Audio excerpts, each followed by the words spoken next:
दोस्तों नमस्कार, जय हिंद, जय भारत। नाम रमेश सिंह, ठगी पीड़ितों की आवाज़ संगठन का राष्ट्रीय अध्यक्ष, संगठन का संस्थापक। आज फिर आप लोगों के बीच में उपस्थित हुआ हूँ।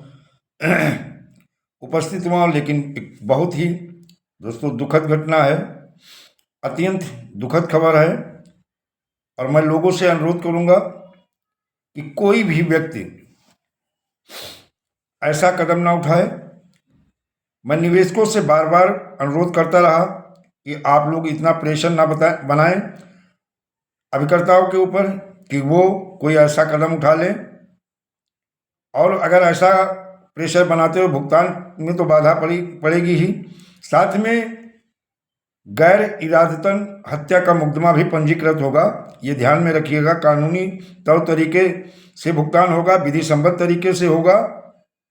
और अगर आप लोग नहीं भुगतान के लिए साथ देते हो, आंदोलन में नहीं आते हो, तो एजेंट आंदोलन में आ रहा आपके भुगतान के दावे भी करवाएगा, वेरिफिकेशन भी करवाएगा, सब कुछ।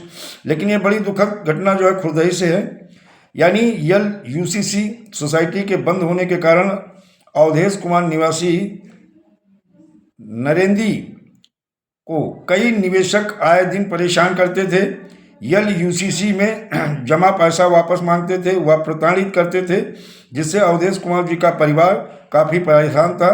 बीती 5/1/2025 को कई निवेशक अवधेश जी के घर आकर उल्टी सीधी बातें कहने लगे और कहने लगे, आप चाहे जो भी बेचो, चाहे जो करो, मेरा पैसा वापस दो। जबकि इस समय उनके घर पर कई दिनों से खाने पीने की भी बहुत बड़ी समस्या थी।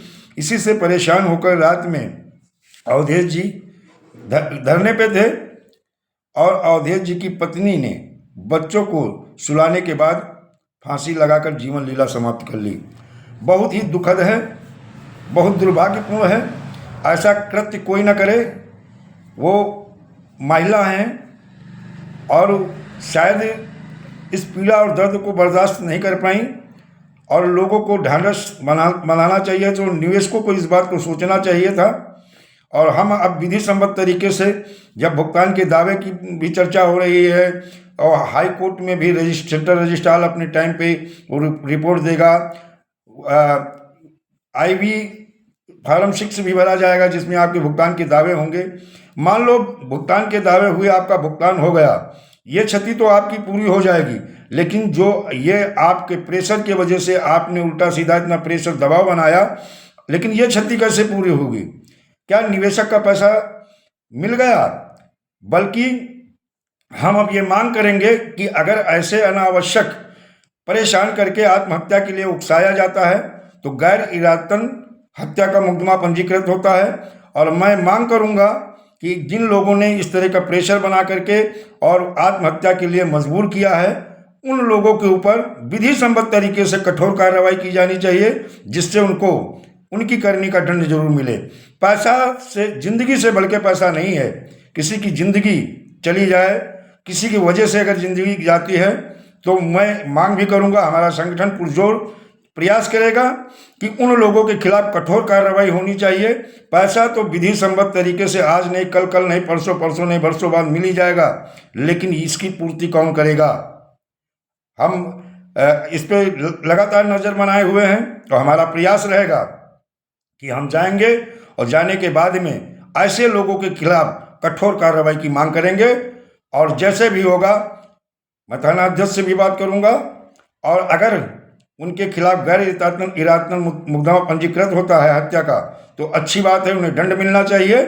और नहीं तो फिर न्यायालय द्वारा हम मुकदमा पंजीकृत करवाएंगे और उन लोगों को दंड दिलाएंगे जिनके वजह से, जिनके कारण से इतना बड़ा कदम एक बहन ने उठाया।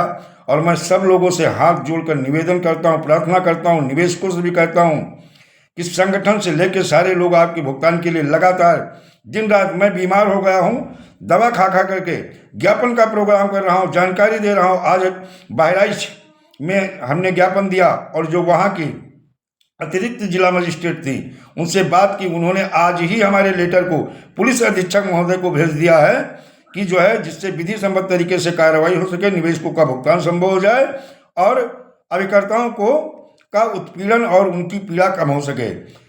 हम लगातार इस ऐसी ठंडक में आप लोगों के भुगतान के लिए लड़ रहे हैं और आप लोग ऐसे कार्य कर रहे हो कि इतना प्रेशर बना रहे हो कि लोग आत्महत्या कर रहे हैं, और ये उचित नहीं है। मैंने कहा था ये अनुचित ही है और ये एक दंडनीय अपराध भी आप लोगों ने किया है, तो ऐसे लोगों को दंड मिलना चाहिए।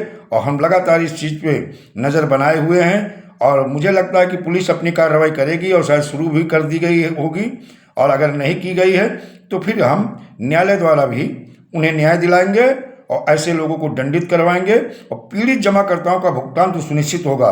तय है, आज नहीं कल, कल नहीं परसों, परसों नहीं बरसों बाद सही, लेकिन इसकी क्षतिपूर्ति उन्हें दंड के बाद ही होगी। और जिससे सबसे अनुरोध कर रहे हैं कोई भी ऐसे कदम न उठाए। जहां मेरी ज़रूरत पड़ती है आप हमें कॉल करें, आप हमें बताएं, हम थाना अध्यक्ष से भी बात कर लेंगे, हम जो हमारे पुलिस विभाग के आला अधिकारी हैं उनसे भी बात करेंगे, क्योंकि हमारे देश में संविधान है, हमारे देश में कानून है, हमारे देश में न्याय व्यवस्था है। कानून, न्यायालय, न्याय व्यवस्था अपने हिसाब से काम करेगी, आपका भुगतान भी करवाएगी और जो अपराधी हैं उन्हें दंडित भी करेगी। लेकिन आप लोग इस तरह से किसी को आत्महत्या करने के लिए बाध्य नहीं कर सकते हो, और ये कानूनी अपराध है, और जो है तो है, फिर आपके खिलाफ मुकदमा होना भी चाहिए, जिससे भविष्य में कोई ऐसा कृत्य या ऐसा साहस न करे कि आपकी वजह से किसी का परिवार तबाह हो जाए। छोटे छोटे बच्चे हैं, वो आज माँ के बगैर कैसा उन्हें लग रहा होगा, एक बार सोच के अपने आप को उस जगह पर रख के सोचना, तब समझ में आएगा कि वास्तविक में ये क्षति कितनी बड़ी क्षति है।